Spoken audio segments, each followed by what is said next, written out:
ஆண்டவராகிய இயேசு கிறிஸ்துவின் நாமத்தினாலே இந்த நாளிலே உங்களுக்கு வாழ்த்துக்களை தெரிவித்துக் கொள்கிறேன். எப்படி இருக்கீங்க? சந்தோஷமாக இருக்கீங்களா? மகிழ்ச்சியாக இருக்கீங்களா? உங்களை சந்திக்கிறதுல மிகுந்த மகிழ்ச்சி அடைகிறேன். பிறந்த நாளை, திருமண நாளை கொண்டாடுகிற பிள்ளைகளை இயேசுவின் நாமத்தினால் ஆசீர்வதிக்கிறேன்.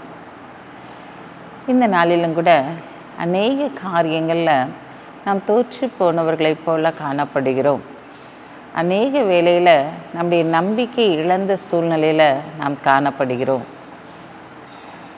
ஏன் தான் என்னுடைய வாழ்க்கையில் இப்படிப்பட்ட காரியம் நடக்கிறதோ, என் வாழ்க்கையில் மட்டும்தானே இப்படி இருக்குது, மற்றவங்களாம் நல்லா சுகமாக தானே இருக்கிறாங்க அப்படின்னா சில காரியங்களை குறித்து வெளியே சொல்லாவிட்டாலும் நாம் மனதிற்குள்ளாக யோசிக்கிறவர்களாக இருக்கிறோம். ஆனால் ஆண்டவர் இன்றைக்கு உங்களை பார்த்து சொல்லுகிறார், மகனே மகளே, நீ தோற்று போவதில்லை, என்னை உறுதியாய் பற்றி கொண்டாள் என்று சொல்லுகிறார். ஆம் பிரியமான சகோதரனே சகோதரியே, அவரை உறுதியாய் பற்றி கொள்ளும்போது நாம் தோற்று போவதே இல்லை. வாசிக்கிறேன் கேளுங்க. ஏசாயா 26ஆம் அதிகாரம் 3ஆம் வசனம்.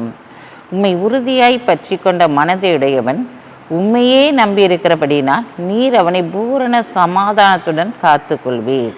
ஆம், இந்த நாளிலே ஆண்டவர் உங்களுடைய வாழ்க்கையிலே உங்களை பூரண சமாதானத்துடன் காத்து கொள்ளும்படியாக அவரையே நம்பி இருக்கும்போது நீங்கள் எந்த காரியத்திலும் தோற்று போவதும் இல்லை, வீழ்ந்து போவதும் இல்லை.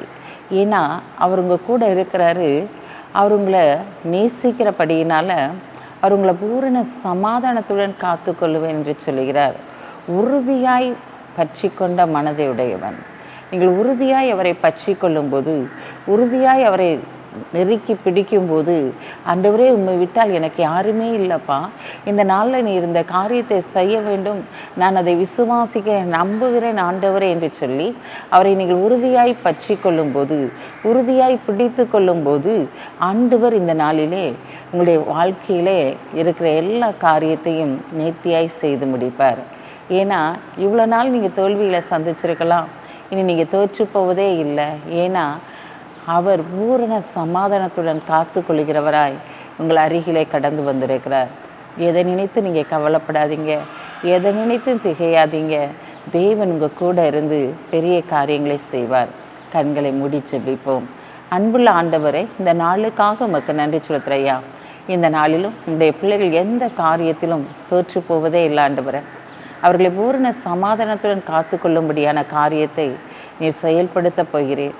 யாரெல்லாம் இருக பற்றி பிடித்திருக்கிறார்களோ அப்பா, நீர் அவர்களுடைய வாழ்க்கையில் சந்தோஷத்தையும் சமாதானத்தையும் கொடுத்து அவர்களை மகிழ்ச்சியாய் வாழ வைக்க போகிற தயவுக்காய் உமக்கு நன்றி செலுத்துகிறோம்.